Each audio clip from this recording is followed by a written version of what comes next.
कहते हैं राजा पार्क के पास चंद्र भाटिया की चाय की दुकान थी। कॉलेज टाइम में जब आप ला कर रहे थे उस टाइम आपको चाय बहुत पसंद थी उसकी। स्वाभाविक है, बैठने का ठिकाना भी वही था। शाम को घूमने फिरने जाते थे तो चंदर के पास जूस पीते थे। सामने एक भाटिया टी स्टॉल था, उसके पास चाय पीते थे। चौधरी देवीलाल जी की उंगली पकड़ करके राजनीति सीखी और ट्रेनिंग देने का काम चौधरी ओम प्रकाश चौटाला जी ने किया। आम आदमी जो था वो डिप्टी कमिश्नर के एसपी के ऑफिस में घुसने की हिम्मत नहीं करता था। चौधरी देवीलाल जब 77 में पहली मर्तबा मुख्यमंत्री बने, उन्होंने डिप्टी कमिश्नर, एसपी और जिला प्रशासन को इस तरह के दरबार लगाने की हिदायत दी कि वो एक दिन लोगों के बीच में बैठ कर के उनकी समस्याओं को सुने और उसका समाधान करने का काम करें। मेरी किसी से दोस्ती ना कभी टूटी, ना कभी उसको दुश्मनी में बदला। एक किसी ने मेरे को वो लोहे की एक रिंग पहना दी थी, घोड़े की नाड़ की, कि ये शनि की वो रखती है। मैं तो फर्स्ट दिन जेल गया, उस दिन वो भी निकाल के जेल के दरवाजे में मारी, मुझे शनि की वजह से जेल में वो रहना पड़ गया। नेता बनाना था पार्टी का, वो डॉक्टर इंदौरा को बनाया, आपको नहीं बनाया। वो पुत्र मोह में नहीं पड़े, उन्होंने दूरदर्शी दिखाई, उसको कैसे देखते हैं? नहीं, सीनियर थे डॉक्टर इंदौरा, दूसरी बार के मेंबर पार्लियामेंट थे, मैं तो फर्स्ट टाइम बना था। 1990 में जब देश के प्रधानमंत्री बनने की बात आई, पूरा देश ये कहता था प्रधानमंत्री बने, ताऊ पूरा तोलेगा, लाल किले से बोलेगा। तब चौधरी देवीलाल ने इसी संग्रिया की मंडी में खड़े होकर घोषणा की थी कि ताऊ तो तोलता रहेगा, लाल किले से तो वीपी सिंह बोलेगा। वो भी त्याग, वो भी त्याग था। इससे बड़ा त्याग और क्या हो सकता है? चौधरी देवीलाल के लिए चिट्ठी अभी देनी है हमको। तो चौधरी भीम सिंह उनके साथ रहते थे। उन्होंने कहा कि चौधरी देवीलाल तो इस वक्त सोए हुए हैं, कि नहीं उनको उठा कर के ये दे दो। तो उस वक्त एक साउथ इंडियन पीए था, उससे कहा अरे क्या लिखा है भाई इसमें? तो उसने पढ़ करके सुनाया कि आपको सरकार से बर्खास्त कर दिया। उन्होंने कहा लाइट बंद कर दे रही है, रिजाई उड़ा दे, मुझे सोने दे, सोने दे। आपका रोल मॉडल कौन है? रोल मॉडल मेरे चौधरी देवीलाल है। चाहे मुझे किसी ने वोट दिया है ना दिया है, पर जो मेरे दरवाजे पे गया है और जाकर के मेरी फरियादी के तौर पे उसने कहा है कि ये मेरा काम है, मैंने आज तक जीवन में कभी किसी को मना नहीं किया। मेरे छोटे भाई अभय सिंह चौटाला की एक प्रेस कॉन्फ्रेंस सुनी थी चंडीगढ़ की। अब वो तो उस तरह की अभद्र भाषा तो उसी को इस्तेमाल करनी आती है। मैंने तो ना कभी अभद्र भाषा का इस्तेमाल किया, ना मैं करता हूँ, ना मेरे खून में है, ना मैंने अपने बड़ों से ये सीखा है। परंतु जहाँ तक वो एक जूत की बात कर रहे थे कि मेरे पैर में जूत आता है, तो किसी का 8 उंगल की आती होगी, किसी के 10 उंगल की आती है, मेरे तो 13 उंगल का आता है, और उससे बड़ा जूत किसी के पास है तो मुझे पता नहीं।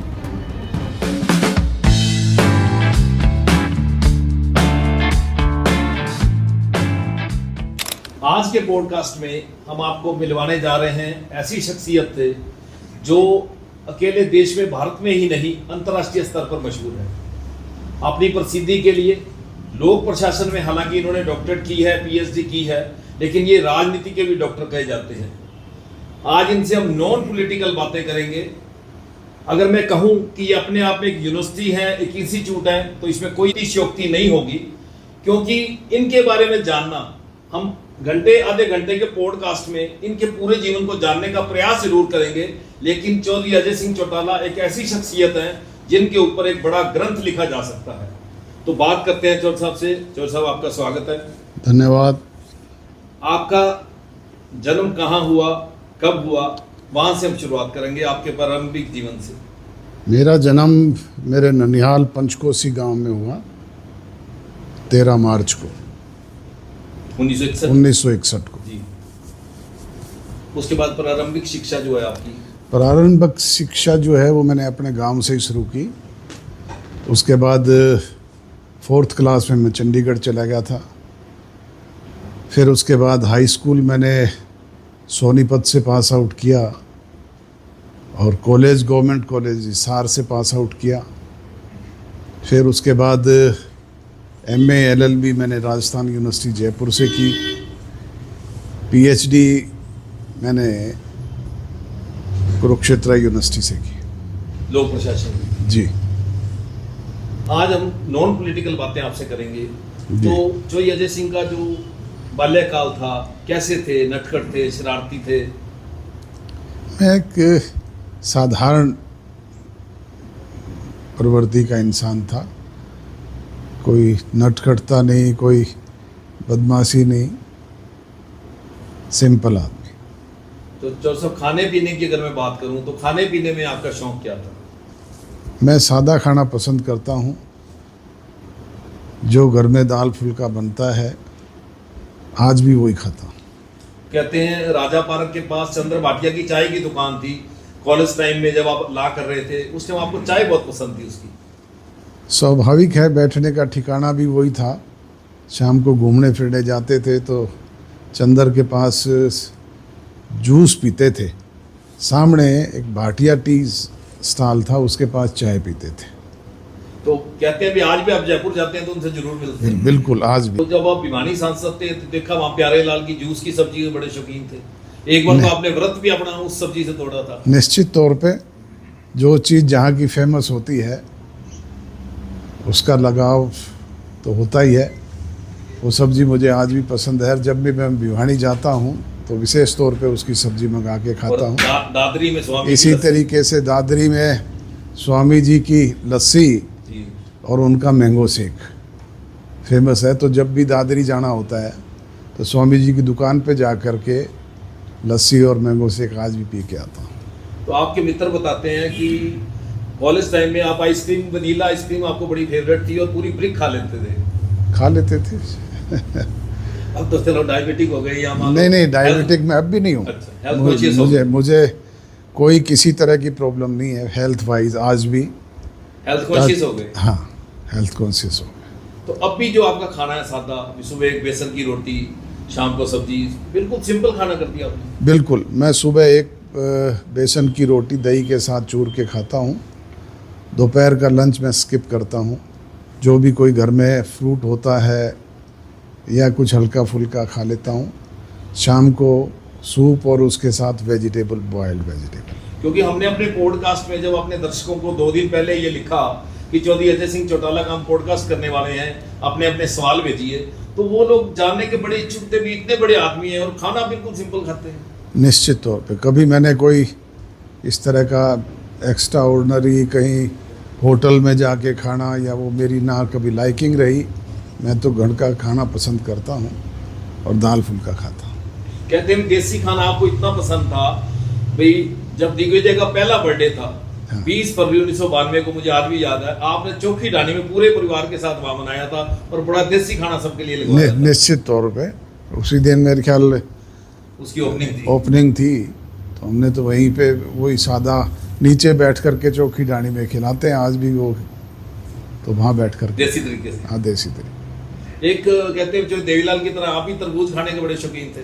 निश्चित तौर पे आज भी तरबूज मेरी पसंद है। बड़े जोर साहब को बहुत पसंद थे। वो कहते अपनी गाड़ी में रखते थे। तो गाड़ी से मंगवाते थे, बल्कि राजस्थान में जैसे ही तरबूज होते थे तो खुद खाने के लिए चले जाते थे, गाड़ियाँ भर के लेके आते थे। चौधरी अजय सिंह के लिए एक बात और मशहूर है डॉक्टर साहब कि जो सब पार्टियों के बड़े शौकीन थे, मतलब आप पार्टियों के बड़े शौकीन थे, आपको पसंद था अपने दोस्तों को खिलाना पिलाना मेरी नेचर है। आज भी यार दोस्त जब इकट्ठे होते हैं सब मिल बैठ करके खाते पीते हैं। तो खेलों के अंदर आपको क्या पसंद था? खेल मेरा वॉलीबॉल, कबड्डी और टेबल टेनिस मेरे प्रमुख खेल रहे हैं। टेबल टेनिस के तो आप ऑल इंडिया प्रधान रहे हैं। नहीं, ऑल इंडिया का नहीं, मैं कॉमनवेल्थ तक का प्रेसिडेंट रहा हूँ। तो आप टेबल टेनिस खुद खेल लेते हैं? हाँ, खुद भी खेल लेता हूँ। तो गांव में आप वॉलीबॉल खेलते थे, कबड्डी खेलते थे। और किसी खेल का शौक? नहीं, और किसी का। ताश खेलने का शौक? ताश तो पार्ट टाइम, जब टाइम पास करने के लिए और काम नहीं हो तो बैठ के ताश खेल नहीं, लेते। वो जेल में जाके टाइम पास करने के लिए सीखा या पहले ही काम में खेल लेते? जेल में तो ताश अलाउ ही नहीं है, अच्छा, अलाउड ही नहीं है। है ना। पर वहाँ पर भी टाइम पास करने के लिए खेल लेते थे। जैसे आपने देसी खाने की बात की, एक बात और है, अपनी सेहत का ध्यान रखने के लिए आप लंबी सैर जरूर करते हैं। निश्चित तौर पे आज भी मैं सैर का नहीं मौका मिलता तो ट्रेडमिल करता हूँ, अदरवाइज सैर करता हूँ। ये शुरू से आप हेल्थ कॉन्शियस हैं या शुरू। आप जागे हुए हैं? नहीं, मेरा दरअसल एमपी बनने के बाद बहुत ओवरवेट हो गया था मैं। 162 मेरा हाईएस्ट वेट रहा है। उसके बाद मैंने बैरेट्रिक सर्जरी करवाई, बैरेट्रिक सर्जरी करवा के वेट रिड्यूस किया और उसके बाद रेगुलर हेल्थ कॉन्शियस हूँ कि सैर करके उसको कंट्रोल रखता हूँ। मीठा वगैरह भी नहीं लेते हैं? नहीं, कोई ज़्यादा हम मीठे से परहेज भी नहीं है, पर मीठा कोई लाइकिंग नहीं है मेरी। मैं चौटाला साहब से, जो देवीलाल जी के, उनसे जो जुड़े किस्से हैं आपके साथ, वो जरूर दर्शकों के साथ शेयर करूंगा। उससे पहले मैं ये पूछना चाहूँगा, आप इतना धारा प्रवाह कैसे बोलते हैं? आपके गुरु कौन है राजनीति में? चौधरी देवीलाल जी की उंगली पकड़ करके राजनीति सीखी और ट्रेनिंग देने का काम चौधरी ओम प्रकाश चौटाला जी ने किया। उन्हीं से धारा प्रवाह बोलना सीखा। बिल्कुल चौटाला साहब जैसे बोलते थे वैसे ही आप बोलते? वैसे ही मुझे फर्स्ट टाइम जब ध्यान है कि मैं कॉलेज लाइफ में कभी दीवार पे खड़े होके तो बोल लेते होंगे, पर उसके बाद फर्स्ट टाइम जब बोलना शुरू किया तो 1984 का इलेक्शन था जी। उसमें चौधरी देवीलाल जी के प्रोग्राम बने हुए थे इजहार पार्लियामेंट्री क्षेत्र के, और अचानक उनको दूसरी जगह जाना पड़ा तो उन्होंने अपनी जगह मुझे भेजा। उन गाँव में मैं फर्स्ट टाइम पब्लिक स्पीच दी। वही से मतलब धारा प्रवाह बोला? हाँ, बोले। एक किस्सा मैंने और देखा, सीकर के अंदर जब चौधरी देवीलाल इलेक्शन लड़ रहे थे, क्योंकि वो 2 जगह से लड़ रहे थे, फिरोजपुर और सीकर, 3 जगह से, रोहतक से भी। तो उस समय सीकर में आपकी बहुत डिमांड थी, बोले विकट काठी जो है स्वयं जोर साहब जैसी है। उस चुनाव का इंचार्ज भी मैं था। जी। वो पूरा चुनाव जो था उसका संचालन सीकर में बैठ कर के मैंने ही किया था। तो ये वो सीकर के लोगों का प्रेम था जो आपको दाता रामगढ़ एमएलए बना दिया? चौधरी देवीलाल वहाँ से सांसद बने तो लोगों की डिमांड थी कि उनकी एब्सेंट में उनके परिवार का कोई सदस्य यहाँ पे रहे जो हमें अटेंड करे, संभाले। तो इसलिए चौधरी देवीलाल जी ने सभा में ये निर्णय किया और मुझे वहाँ से विधायक बनाने का काम किया। पहली बार विधायक आप कहाँ से बने? मैं दाता रामगढ़ से बना। तो वो जो भैरव सिंह शेखावत वाला मामला है, अलायंस होने के बाद भी उन्होंने आपके सामने कैंडिडेट उतार दिया। एक्चुअल में जनता दल और भारतीय जनता पार्टी का राजस्थान में टाई अप था जी। 80-80 सीटों पे हमने मिलकर के चुनाव लड़ा था और 20-20 सीटें फ्रेंडली लड़ी थी, जिन पे वो भी लड़ सकते थे, हम भी लड़ सकते थे। मेरी जो सीट थी दाता रामगढ़, वो फ्रेंडली उसमें थी जी।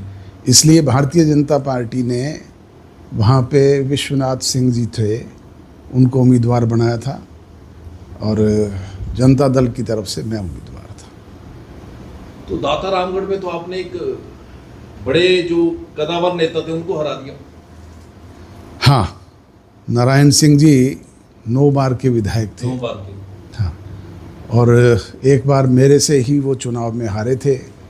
उसके बाद नेक्स्ट इलेक्शन में फिर वो जीते थे, तो हमारी सीटें भी साथ साथ होती थी।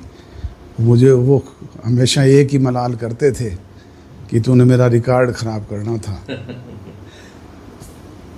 9 बार के विधायक को आपने हरा दिया। जी जी। बड़े चोर साहब से जो जुड़े किस्से हैं उनको शेयर करते हैं। ये जो बुढ़ापा पेंशन की शुरुआत थी, ये कहाँ से हुई? चौधरी देवीलाल स्वतंत्रता सेनानी थे जी। और उनके फ्रीडम मूवमेंट के साथ ही बहुत सारे गांव में थे। तो एक बार वो स्वयं मिलने के लिए अपने यहीं सिरसा जिला में कागदाना गांव है जी। वहाँ पे अपने एक फ्रीडम फाइटर दोस्त से मिलने के लिए गए। मैं भी साथ था, तब से मुझे वो किस्सा याद है जी।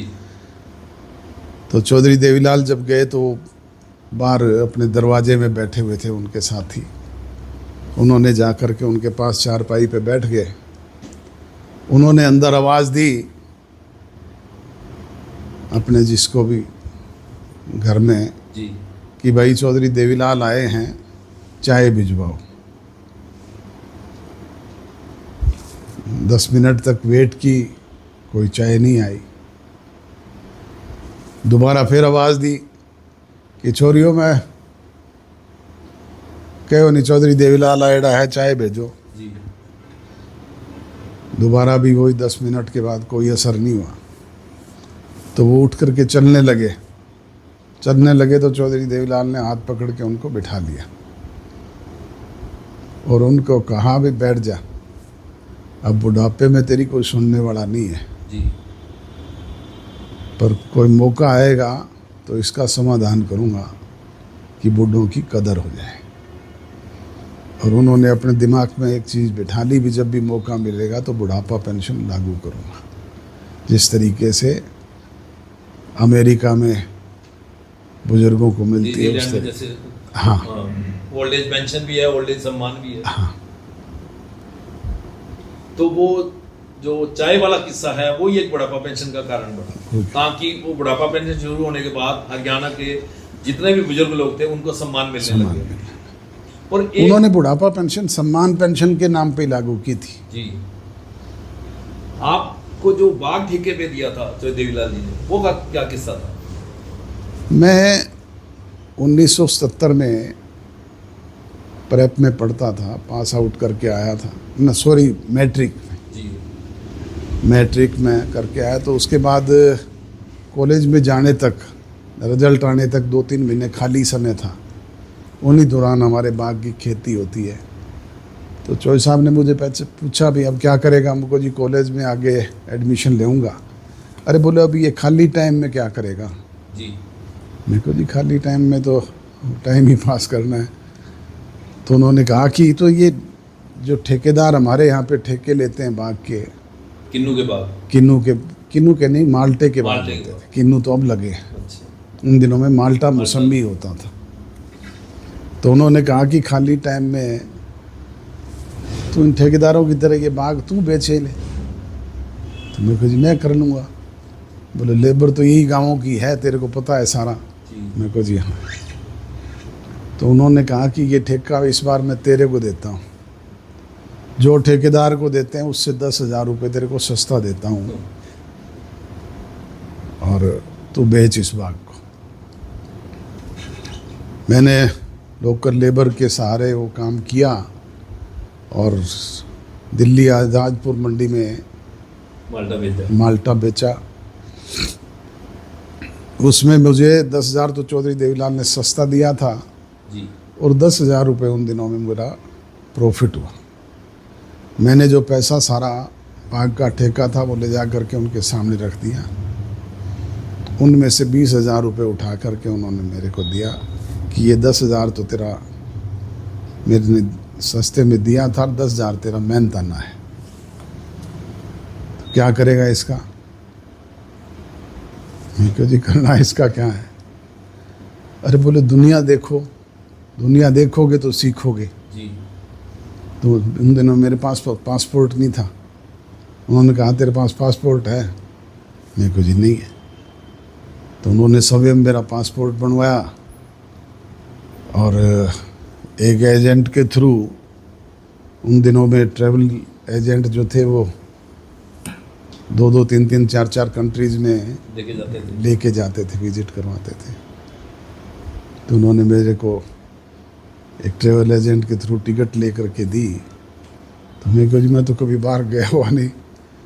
बोले ये अंग्रेज़ अपने यहाँ मुँह फाड़ते फिरते हैं, इनको कौन सा अपनी भाषा आती है? ठीक बात। मैं कहा जी नहीं। बोले ये भी आके पूछ के सीखते हैं, पड़ताल कर ले, पढ़ा लिखा है तू तो, बाहर जा कर के वहाँ की संस्कृति, वहाँ की सभ्यता, वहाँ की एजुकेशन के बारे में सीख कर क्या, तभी पता लगेगा भाई विदेशों में क्या है, हमारे यहाँ क्या है। तब मेरे को फर्स्ट टाइम 4 कंट्रीज़ में जाने का मौका मिला, सिंगापुर, बैंकॉक, थाईलैंड और हांगकांग। फर्स्ट टाइम विज़िट करके आया। तो घूमने का सिलसिला तो फिर आज उसके तक जारी है। उसके बाद तो रेगुलर मुझे 108 कंट्री विजिट करने का मौका मिला। तो ये चौधरी देवीलाल जी की दूरदर्शिता थी। पहला उन्होंने आपको बाग का ठेका इसलिए दिया कि आपका जमीन से जुड़ाव हो, जी जो आज तक है। मेरे ख्याल में जहाँ तक मैं जानता हूँ, जी, जी, आप आज भी खेती खुद करवाते हैं। बिल्कुल खुद करवाता हूँ। दूसरा उनकी दूरदर्शिता थी कि आप बाहर घूमने जाएं, वहाँ की भौगोलिक स्थिति, वहाँ का व्यापार, वहाँ की टूरिज्म, हर चीज का ज्ञान लें ताकि आपकी नॉलेज बढ़े। ये उनकी नहीं, ये दूरदर्शिता थी। चौटाला साहब भी इसको बढ़ावा देने में मुख्य भूमिका निभाते थे। चौटाला साहब खुद स्वयं 130 कंट्री से भी ज़्यादा उन्होंने विज़िट किया अपनी लाइफ में, और वो हमें भी बाहर भेजते थे कि जब भी मौका मिले विदेश यात्रा करो, बाहर वहाँ का जाकर। कल्चर जानो, संस्कृति जानो। हाँ, जानो। ये चौटाला साहब के मुंह से मैंने भी ये किस्सा सुना है कि एक बार छुट्टियां थी तो उन्होंने चौधरी देवीलाल जी ने चौटाला साहब को कुछ पैसे दिए, जा घूम के आ, दुनिया देख के, और नहीं तो कम से कम हिंदुस्तान पूरा देख के आ। बिल्कुल बिल्कुल। तो जैसे आपने चौटाला साहब की बात की, तो चौटाला साहब के बारे में पहली बात तो ये मशहूर है कि उनकी बहुत याददाश्त थी, हर वर्कर को अपने नाम से बुलाते थे। बिल्कुल उसी निश्चित। तरह आज आपकी भी याददाश्त है, हजारों फोन नंबर आपको जुबानी याद है, हर वर्कर को आप बाई नेम बुलाते हैं। बिल्कुल बिल्कुल। इसके पीछे क्या कारण है? वो तो फैमिली की हिस्ट्री है, और उसी से आगे विरासत में मिला है ये चीज़। तो दारा प्रभाव बोलना भी और याददाश्त भी। जी जी। चौटाला साहब से जुड़े किस्सों की बात करें, सबसे पहला किस्सा, उन्होंने एक शुरुआत की सरकार आपके द्वारा, जी। उसके पीछे की कहानी क्या थी? चौधरी ओम प्रकाश चौटाला जब प्रदेश के मुख्य सेवक बने, तो उससे पहले चौधरी देवीलाल जी ने भी इस तरह का कार्यक्रम चलाया था। पहले आम आदमी जो था वो डिप्टी कमिश्नर के एसपी के ऑफिस में घुसने की एंट्री नहीं कर सकते। हिम्मत नहीं करता था जी। आम आदमी। और आम आदमी क्या, मैंने तो यहाँ पर के पढ़े लिखे ग्रेजुएट को भी देखा है कि वो डीसी एसपी के ऑफिस तक नहीं जा पाते थे। चौधरी देवीलाल जब 77 में पहली मर्तबा मुख्यमंत्री बने, उन्होंने डिप्टी कमिश्नर, एसपी और जिला प्रशासन को इस तरह के दरबार लगाने की हिदायत दी कि वो एक दिन लोगों के बीच में बैठ कर के उनकी समस्याओं को सुने और उसका समाधान करने का काम करें। वो चौधरी देवीलाल जैसे ही गए, चौधरी भजनलाल मुख्यमंत्री बने, तो वो बंद हो गया सिलसिला। चौधरी ओम प्रकाश चौटाला ने फिर उसी सिस्टम को शुरू किया और सरकार आपके द्वार कार्यक्रम शुरू की है। और सीधे तौर पे सरकार को वो लोगों के दरवाजे तक लेकर के गए, लोगों के बीच में सारे अफसर्स को लेके जाते थे, सव्यम बैठते थे, लोगों से जाकर के पूछते थे कि यहाँ अपने काम बताओ, और जो लोग लिख कर के देते थे, बताते थे, जो होने वाले काम होते थे, तुरंत वहीं उनका आदेश करके आते थे और करने का काम करते थे। चौटाला साहब से जुड़ा एक और किस्सा, 2003-4 में उन्होंने लॉटरी बंद करा दी और उन्होंने कहा ये गरीब आदमी इससे लुटता है, इसकी बजाय कैसीनो खोलो गुड़गांव में। उनकी सोच थी, और उन्होंने तो कैसीनो की फाइल जो थी वो मुख्यमंत्री होते हुए हरियाणा विधानसभा से पारित करके भिजवाई भी थी। और आज अगर उस वक्त कैसीनो हरियाणा प्रदेश में खुलते तो हरियाणा टैक्स फ्री स्टेट होता, रेवेन्यू भी जनरेट होता। एक और चौधरी देवीलाल जी से जुड़ा किस्सा है, आप सांसद बनना चाहते थे, एमपी का इलेक्शन लड़ना चाहते थे, आपने कहा मैं हिसार से विलिंग हूँ, तो बड़े चौधरी साहब ने आपको कहा भी नेता बनना है या सांसद, वो पूरा किस्सा अपने मुंह से बताइए। मैं हिसार पार्लियामेंट्री क्षेत्र से अपने चुनाव की तैयारी कर रहा था जी। रेगुलर वहाँ पे आना जाना था मेरा, लोगों से इंटरेक्शन करके। तो जब भी दिल्ली थे तो चौधरी देवीलाल से मिल करके, उनके पैर छू करके ही आते थे, उनसे इजाज़त लेके। मैं एक दिन सुबह सुबह चुनाव से थोड़े समय पहले उनसे मिल कर के आ रहा था। मैं कहा जी मैं जा रहा हूँ फील्ड में। तो बोले कहाँ जा रहा है? मेरे को जी हिसार। बोले चुनाव लड़ने की इच्छा है? मेरे को जी चुनाव लड़ने की तो इच्छा है। बोले एमपी बनना चाहता है या नेता बनना जी चाहता है।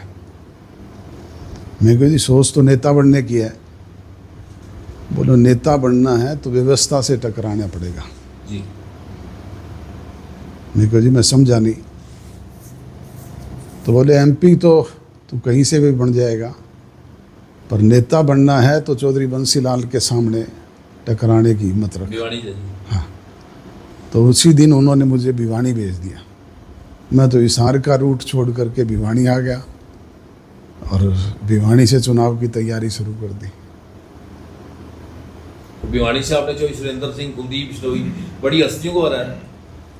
निश्चित तौर पे चौधरी देवीलाल का आशीर्वाद मेरे सिर पे था, तो मैंने वो चुनाव लड़ा।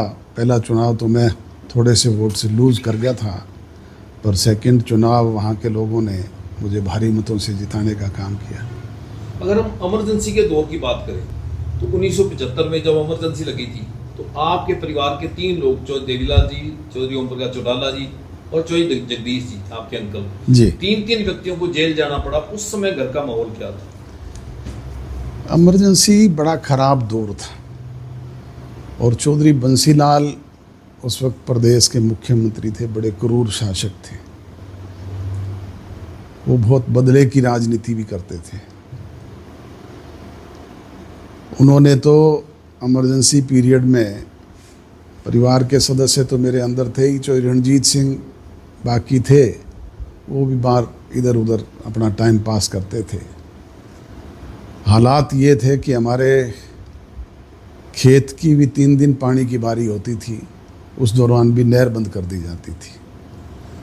हमारे घरेलू नौकरों पे भी 107-51 के रोज मुकदमे दर्ज करके उनको भी भगाने का काम कर दिया था। कोई डर से आपके मुजारे भी भाग गए? ये स्थिति थी, बता रहा हूँ मैं आपको। जी घरेलू नौकर जो हमारे काम करने वाले थे उन पे भी 107-51 के मुकदमे बना के थाने में बुला लेते थे, बिठा लेते थे। उन्होंने बेचारों डरतों ने काम छोड़ दिया। तो ऐसी पोजीशन थी, घरेलू नौकर भी नहीं थे। तो मैं तो खुद डांगर नीरता था, दादी मेरी दूध निकालती थी, माँ मेरी रोटियां बनाती थी। तो दादी के साथ वैसे भी निर्ते थे आप? बिल्कुल मदद करते थे? बिल्कुल बिल्कुल बिल्कुल।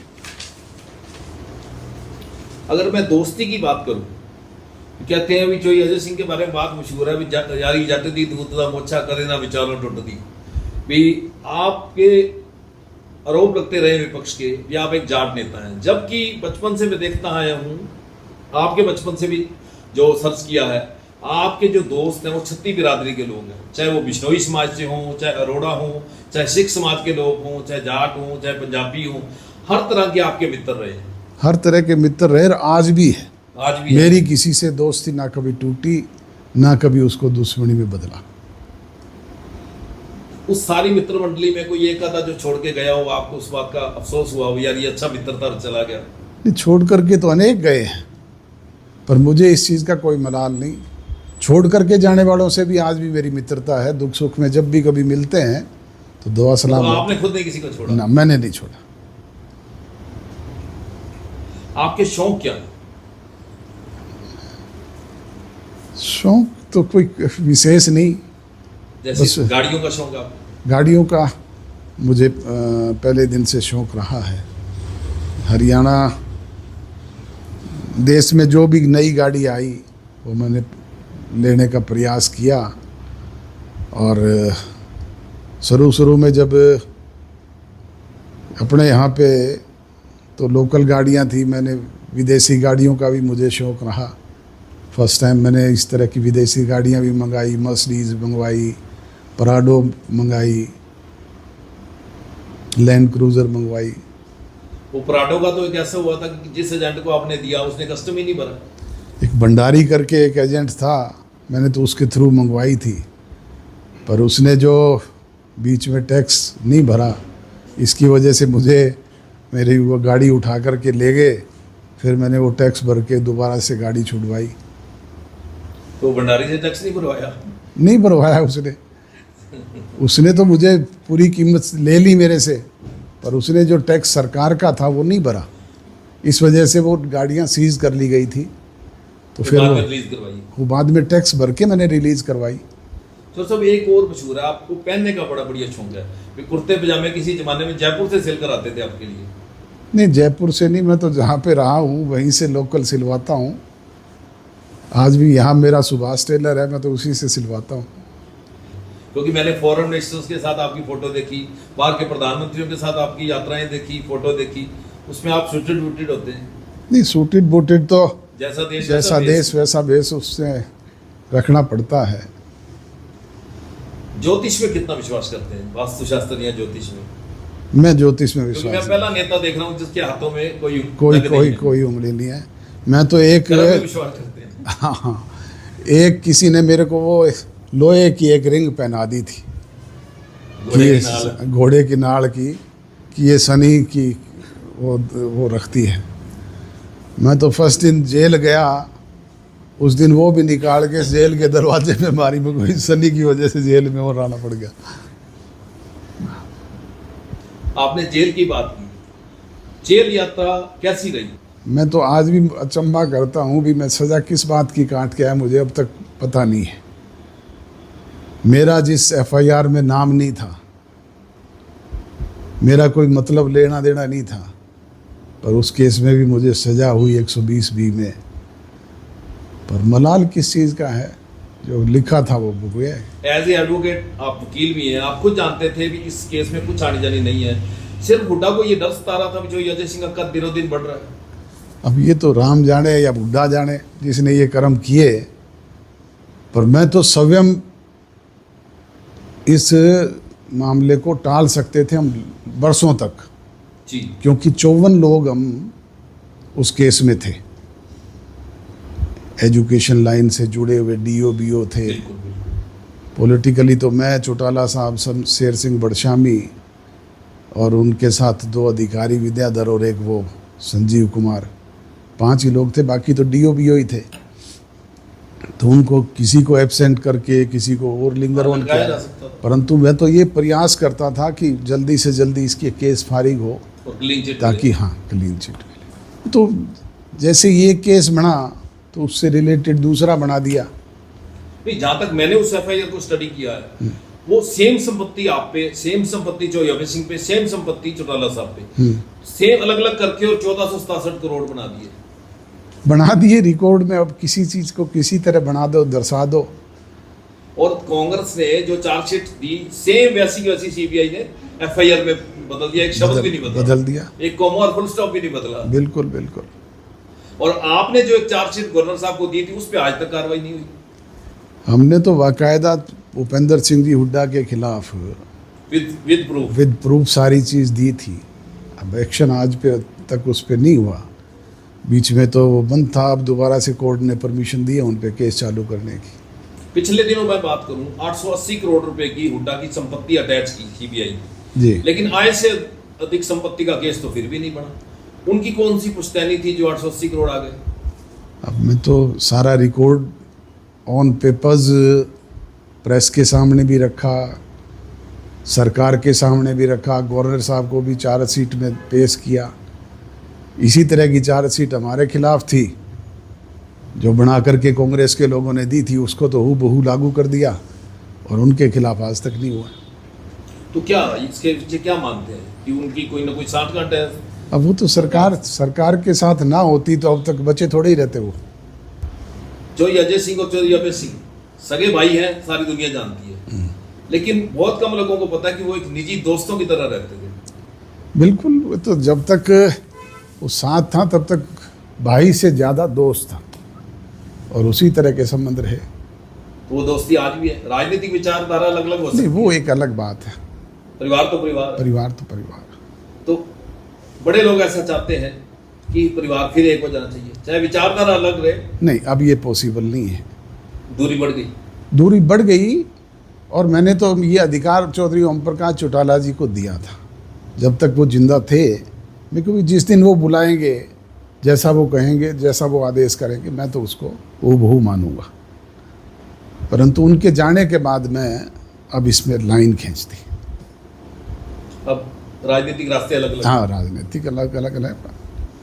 पर आप इस बात के लिए फख्र महसूस करते हैं कि जन नायक जनता पार्टी बने हुए कुछ माह ही हुए थे और 10 सीटें ले जाना, उसके बाद सरकार में आ जाना, दुष्यंत पे कितना फख्र महसूस करते हैं? फख्र तो प्रदेश के लोगों पे है। दुष्यंत तो एक मोरा था जो वक्त के थपेड़ों ने उन्हें सिखाया और वक्त के थपेड़ों से ही हमने सीखने का अवसर मिला। ये तो हरियाणा प्रदेश के लोगों का, वहाँ कार्यकर्ताओं का प्यार था, जिन्होंने थोड़े से समय में 9 महीने पहले पैदा हुई राजनीतिक पार्टी को एक ताकत दे करके 10 सीटें दी और जिसकी वजह से हरियाणा प्रदेश की सरकार में हमें हिस्सेदारी करने का मौका मिला। बड़े लोगों ने उस समय कहा कि बीजेपी के खिलाफ इलेक्शन लड़ा था, फिर बीजेपी से अलायंस कर लिया। हमारे जो एमएलए थे 9, जी 10 जो थे, उनमें से नैना चौटाला, दुष्यंत चौटाला और अमरजीत परिवार के थे। हाँ, अदरवाइज बाकी लोग तो इसी इधर उधर से हालात के हिसाब चले भी से गए इधर उधर। हाँ, चले भी गए। तो ये उस टाइम भी चले जाते तो अगर आप सरकार में ना आते हम सरकार में तो और क्या उस वक्त कांग्रेस को सपोर्ट करते? जब नहीं सपोर्ट करते तो ये लोग देर सवेर को जाने तो सरकार में ही थे, वो छोड़ करके चले जाते। अब वो जो जिसको 4.5 साल मंत्री बना के छोड़ रखा अनूप धानक को, वो तो पार्टी कैडर का आदमी था, वो भी चला गया। तो सब राजनीति स्वार्थ की है, आया राम गया राम चलता है। आया राम गया राम तो हरियाणा प्रदेश में ही नहीं, हरियाणा का पर्याय है। हाँ, हरियाणा का पर्याय है, परंतु पूरे देश में है ये। जी हम तो इसके लिए बदनाम है। आप पूरे देश में देख लो, कहाँ नहीं है आया राम गया राम। स्वार्थ की राजनीति हो गई, स्वार्थ की राजनीति है। तो इसको जैसे ही मौका मिलता है चले जाते हैं। महाराष्ट्र में पूरी की पूरी शिवसेना चली गई, शरद पवार की पार्टी के लोग चले गए। जेल यात्रा की आपने जो बात की, तो आपको वहाँ लाइब्रेरी में ड्यूटी मिली हुई थी जी, तो आपको पढ़ने का शौक था, तो वो शौक अंदर बरकरार रहा? बिल्कुल बिल्कुल। वहीं मैंने पहली मर्तबा भगवत गीता पढ़ी, महाभारत पढ़ी और धार्मिक पुस्तकें पढ़ने का मौका मिला। पूरी लाइब्रेरी खाली टाइम होता था अध्ययन करने का काम किया। तो आपने जेल में जाके चाय क्यों छोड़ दी? चाय जेल में तो वो रंगा पानी सा मिलता था सुबह तो सबके लिए आता था वही, तो उससे अच्छा फिर मेरे को भाई इसको छोड़ ही दो, क्या पीना है इसका। ठीक है। तो आपने रोटी भी कम की वहाँ जाकर? रोटी तो मैं पहले से ही, जैसे मैंने कहा ना कि मैंने बैरिएट्रिक सर्जरी करवा ली थी, उसके बाद वैसे ही कम खाता था। कुछ लोग कहते हैं जेल के में जो अजय सिंह डिप्रेशन में चले गए थे, थोड़ा दबाव महसूस करने लगे थे। डिप्रेशन में तो मैं क्या, भले भले चले जाते हैं, ऐसा मौका तो जेल जाने के बाद तो आता ही है जी। परंतु उसमें साहस बढ़ाने का काम मित्रों ने, यारों दोस्तों ने, पॉलिटिकल लोगों ने किया। हमसे पहली मर्तबा सरदार प्रकाश सिंह बादल जेल होने के बाद मिलने के लिए गए, तो उन्होंने बैठते ही सबसे पहले एक ही बात कही, बोलो काका मैनू चौधरी ओम प्रकाश चौटाला दी फिक्र नहीं है, मैनू तेरा डर लगता है जी। हौसला ना छड्डी, ये जेल जिन्नी कटेगा उन्नी राज भी करेगा।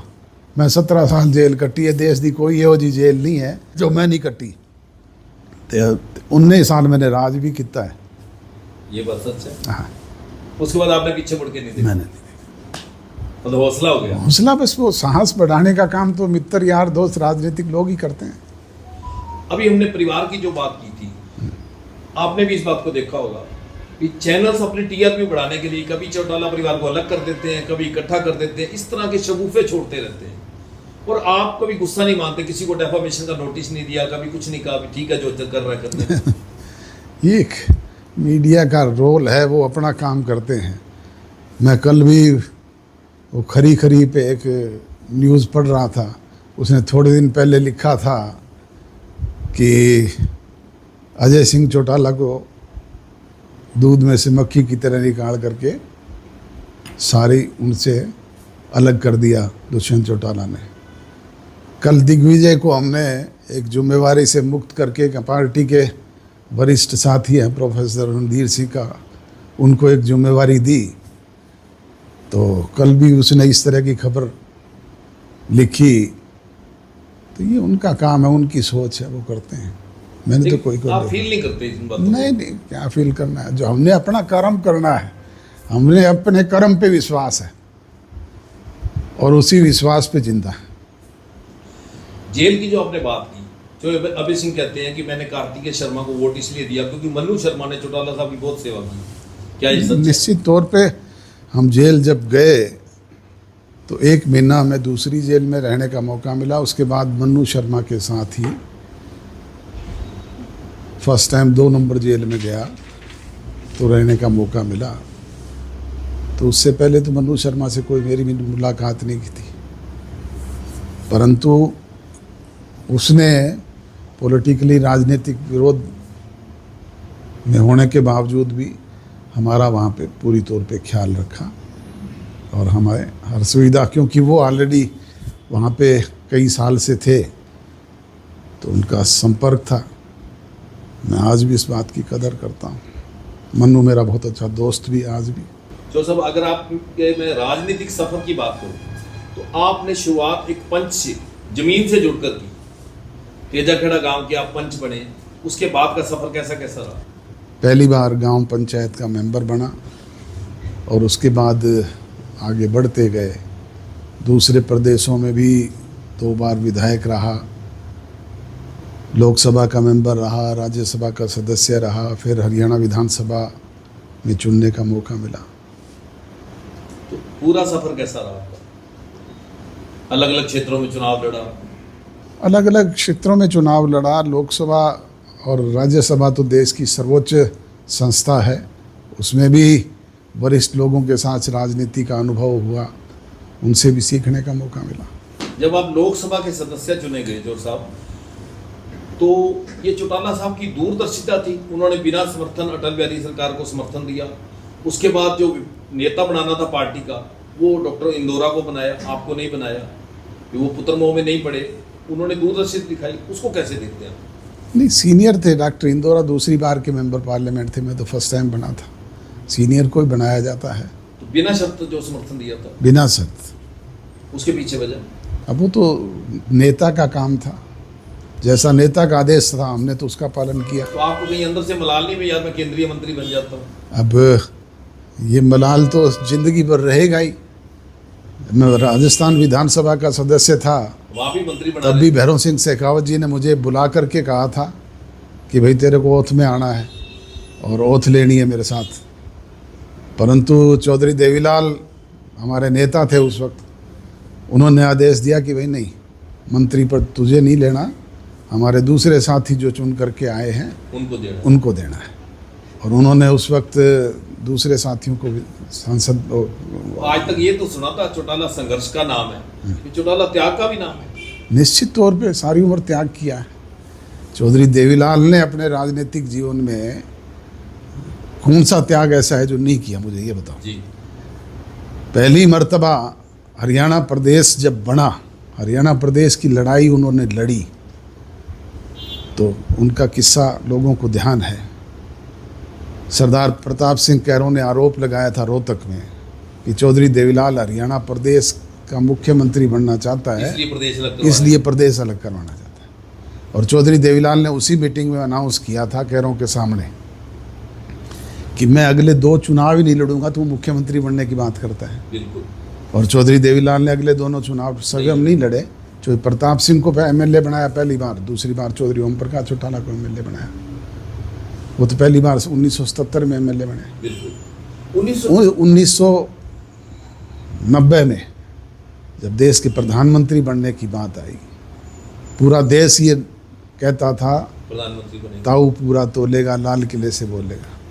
तब चौधरी देवीलाल ने इसी संगरिया की मंडी में वो खड़े होकर घोषणा की थी कि ताऊ तो तोलता रहेगा, लाल किले से तो वीपी सिंह बोलेगा। वो भी त्याग, और वो भी त्याग था। इससे बड़ा त्याग और क्या हो सकता है? एक और किस्सा सुना भी, डिप्टी पीएम भी नहीं बनना चाहते थे आपने परिवार। संपत सिंह जी ने बताया था कि आप लोगों ने बैठ के उनको समझाया कि भागीदारी रखो सरकार में। बिल्कुल निश्चित तौर पे वो नहीं बनना चाहते थे, वो तो पार्टी अध्यक्ष बनना चाहते थे। परंतु हमने उस वक्त कहा भी राज में हिस्सेदारी नहीं होगी तो फिर राज का फायदा क्या है? एक बात और बताइए, आपने त्याग की बात की, उसी त्याग के चलते वीपी सिंह के सिर पे ताज रखा, और वीपी सिंह ने उसके बाद उनके साथ क्या किया? वीपी सिंह ने उनको रात को सोए हुए को अपने मंत्रिमंडल से हटाने का काम किया। उस दिन भी मैं लकीली दिल्ली में उनके साथ था। रात को वीपी सिंह के प्रधानमंत्री के घर से एक चिट्ठी आई कि आपको सरकार से बर्खास्त किया जाता है। वो जो चिट्ठी लेके आया उसने कहा कि ये चौधरी देवीलाल के लिए चिट्ठी है, अभी देनी है उनको। तो चौधरी भीम सिंह उनके साथ रहते थे। उन्होंने कहा कि चौधरी देवीलाल तो इस वक्त सोए हुए हैं, कि नहीं उनको उठा कर के ये दे दो। तो वो सोने के बाद उठते नहीं थे, अपनी सुबह इच्छा से उठते थे, परंतु वो जरूरी पत्र था और उनको उसी वक्त देना था। तो चौधरी भीम सिंह ने जाके उनको हाथ लगा के उठाया कि चौधरी साहब ये एक चिट्ठी आई है। तो उस वक्त एक साउथ इंडियन पीए था, उससे कहा अरे क्या लिखा है भाई इसमें? तो उसने पढ़ करके सुनाया कि आपको सरकार से बर्खास्त कर दिया। उन्होंने कहा लाइट बंद कर दे रही है, रिजाई उड़ा दे, मुझे सोने दे, सुबह देखेंगे। सुबह उठ करके उन्होंने वीपी सिंह को टेलीफोन करके बताया, बोले तूने तो मेरी झोंपड़ी उजाड़ी है, मैं तेरा महल उजाड़ दूंगा। और 9 दिन में उसका महल उजाड़ दिया। तो जितना त्याग चौटाला परिवार ने किया, तो हमेशा आप कहते थे कि राजनीति है, लोग आते हैं जाते हैं, भी खिलाने वाला कभी नहीं मरता, खाने वाले मरते हैं, जाने दो जो कर रहा है। ये हमने कभी परवाह ही नहीं की। देश के प्रधानमंत्री पद तक के लोग छोड़ करके चले गए, कौन गया कौन आया, ये तो एक मौसम का सिस्टम है। हर पतझड़ के बाद बसंत ऋतु आती है, आया चला गया। दोस्ती की मिसाल जो आपकी देखी मैंने, आपके जयपुर से मित्र हैं संजय चोपड़ा जी, उनके बेटे जिनको हम प्यार से कुच्चू कहते हैं, रक्षित चोपड़ा, उसके जन्मदिन पे आप हर साल जाते रहे इतने सालों से। अब पिछले दिनों जोधपुर में उसकी शादी थी, तो लगातार 3 दिन पूरा परिवार आप रहे वहाँ। निश्चित तौर पे संजय चोपड़ा मेरे बहुत अच्छे मित्रों में से है, और आज भी जयपुर में जाता हूँ तो उन्हीं के पास ठहरता हूँ। हालांकि कोई वो जाट नहीं है, वो तो पंजाबी परिवार से है। मैंने कभी जात पात की राजनीति की नहीं। मेरे अनेक मित्रों के नाम देख लो आप, हर जाति विशेष से हैं और आज भी हैं। और जिससे मेरी मित्रता हुई है, मैंने उस मित्रता को मैंने नहीं तोड़ा। अगला कोई तोड़ के चला गया तो चला गया, पर मैं आज भी जब मिलता हूँ तो उसी तरीके से मिलता हूँ। अमीर चंद चावला हमारे यहीं सिरसा के रहने वाले हैं, मेरे बहुत अच्छे दोस्त थे। मैंने उनको वकालत साथ की थी, और सरकार में रहते हुए उन्हें अहम पदों पर हमने रखा भी। अब जननायक जनता पार्टी बनने के बाद मैंने उन्हें जिला अध्यक्ष की नियुक्ति भी की। वो छोड़ करके चले गए, ये तो उनका पता नहीं क्यों चले गए, किस स्वार्थ में चले गए। आपने कभी पूछा भी नहीं? नहीं, मैंने नहीं पूछा। पूछ लेना आप उनसे, मैंने कभी नहीं पूछा। आज भी मिलते हैं तो उसी तरीके से मिलते हैं। ये मुंशीराम जी बैठे मेरे कॉलेज से मित्र हैं। नहीं तो इतनी गहरी मित्रता थी अमीर चावला से, आपने जिनका जिक्र किया है, तो पूछना तो था। मैंने भी उनसे कई बार ये सवाल किया कि आपको कम से कम नहीं जाना चाहिए था, क्योंकि जेल यात्रा के समय आप नहीं, बहुत सारे लोग उनसे पूछते हैं भी आपकी ड्यूटी लगी थी बच्चों का ध्यान रखना। कहते मैंने वो ध्यान रखा जहाँ तक मेरी ड्यूटी थी, राज आने के बाद मैं अलग हुआ हूँ। उसके पीछे कोई अंदर के कारण है? पता नहीं, अंदर के कारण तो वही बता सकते हैं। मैं तो, मुझे तो ज्ञान नहीं है, ना मुझे उन्होंने कभी कहा, ना मैंने कभी उनसे पूछा। इसी तरह की बात करूं भी, जो अभय सिंह बलिया अपने राजनीतिक विचारधारा के परिवार की बात की, कभी पंचकोशी के लोगों ने, आपके रिश्तेदारों ने, मित्रों ने प्रयास किया भी दोनों भाइयों को इकट्ठा बिठाएं? अनेक लोगों ने प्रयास किया, और आज भी वेल विशर जो है वो हमारे करते हैं, परंतु अब ऐसी पॉसिबिलिटी नहीं है। आपको उस दिन दुख हुआ जिस दिन चौटाला साहब की पगड़ी बड़े बेटे की जगह छोटे बेटे को दे दी? मुझे कोई मलाल नहीं। ये तो एक सोची समझी तरह से दर्शाया गया था। पगड़ी तो परिवार की होती है, और ये प्रथा है हमारी हिंदू संस्कृति में, सनातन धर्म में, कि बड़े को पगड़ी दी जाती है। और मेरे पगड़ी जो ननिहाल के जो लोग लेके आए थे, वो एक बड़ी पगड़ी मेरे को दी थी, छोटी उन्होंने अबे को दी थी, कोई बांधी नहीं थी, वो दे के गए थे। अब बाकी किसने पगड़ी बांधी मैंने तो देखी नहीं। मैंने तो अगले दिन अखबार में ज़रूर फ़ोटो देखी थी कि देशवाल खाप ने, वो देशवाल खाप के लोग भी नकली थे, ना कोई खाप थी, ना किसी खाप ने वहाँ पे अनाउंसमेंट की।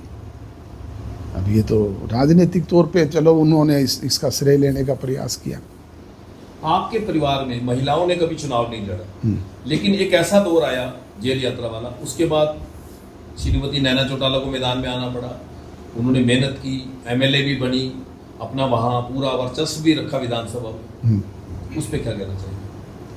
वो तो आपकी अर्धांगिनी ने जो भूमिका अदा की, मजबूरी में उन्होंने चुनाव लड़ा राजनीतिक विरासत को संभालने के लिए। मैं डबवाली से विधायक था, मेरे बनने के बाद 5 साल विधायक रहने के बाद डबवाली के लोगों का लगाव था, प्यार था। उन्होंने उस रिक्तता को भरने का काम मेरे से पूछ करके किया और मैंने वो जिम्मेवारी उनकी लगाई तो उन्होंने उसको बखूबी निभाने का काम किया। 5 साल जिस तरीके से डबवाली के लोगों की सेवा की, उसी तरीके से अगले 5 साल बाजड़ा में भी, क्योंकि भिवानी से आप सांसद रहे थे इसलिए वहाँ भी लोगों का प्रेम था। प्रेम था। आपकी मित्रता की मैं बात करूं तो चुरू से 6 बार एमएलए रहे हैं राजेंद्र राठौर, राजस्थान सरकार में मंत्री भी रहे हैं, आज भी आपके अच्छे मित्र हैं। बिल्कुल, मैंने बताया ना कि मेरे मित्र जो थे आज भी हैं और ताउम्र रहेंगे। राजेंद्र सिंह राठौड़ राजस्थान यूनिवर्सिटी में स्टूडेंट लीडर थे और राजस्थान यूनिवर्सिटी के प्रेसिडेंट भी रहे हैं। मैं उस वक्त उनका विरोधी भी था। आज मित्र हैं। आज मित्र हैं, क्योंकि जब जनता दल बना तब वो भी जनता दल के मेंबर थे, मैं भी जनता दल का मेंबर था और उनको हमने प्रदेश की अध्यक्ष की युवा की जिम्मेवारी भी दी, फिर उनको विधायक भी बनाया। आज उनके साथ मेरी मित्रता है। वो 6 बार लगातार विधायक रहे, वो मंत्री रहे सरकार में। आज भी अगर ये चुनाव जीतते तो मंत्री होते, पता नहीं वो मुख्यमंत्री भी हो सकते थे। इसी तरह अगर मैं बात करूं तो आपका रोल मॉडल कौन है? रोल मॉडल मेरे चौधरी देवीलाल है जी। तो उन्हीं की नीतियों का अनुसरण, उन्हीं की नीतियों का अनुसार, ये चाहे वो त्याग की भावना हो, चाहे संघर्ष की भावना, जो चीज़ सीखी है जीवन में उनसे सीखी है, उनकी न्याय यात्रा और उनको धारण करने का काम अपने जीवन में किया है। उनकी न्याय यात्रा में बड़ा रोल था। आप एक बात किसी से भी पूछ लें जी, मेरे दरवाजे पे जो भी जाता है, चाहे वो मेरा राजनीतिक विरोधी है, चाहे मुझे किसी ने वोट दिया है ना दिया है, पर जो मेरे दरवाजे पे गया है और जाकर के मेरी फरियादी के तौर पे उसने कहा है कि ये मेरा काम है, मैंने आज तक जीवन में कभी किसी को मना नहीं किया।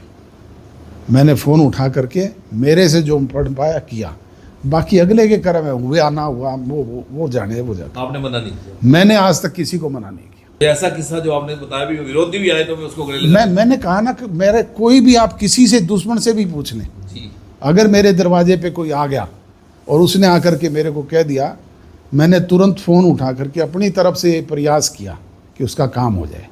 अब हुआ ना हुआ अगले के कर्म है जी। और यही मैंने चौधरी देवीलाल से सीखा। चौधरी देवीलाल अपने राजनीतिक विरोधी भी कभी उनके पास चले गए ना, तो उनको भी उन्होंने कभी ये नहीं कहा भाई ये मेरा विरोधी है, उसको रगड़ा लगा दो या उसकी खिलाफत की ना।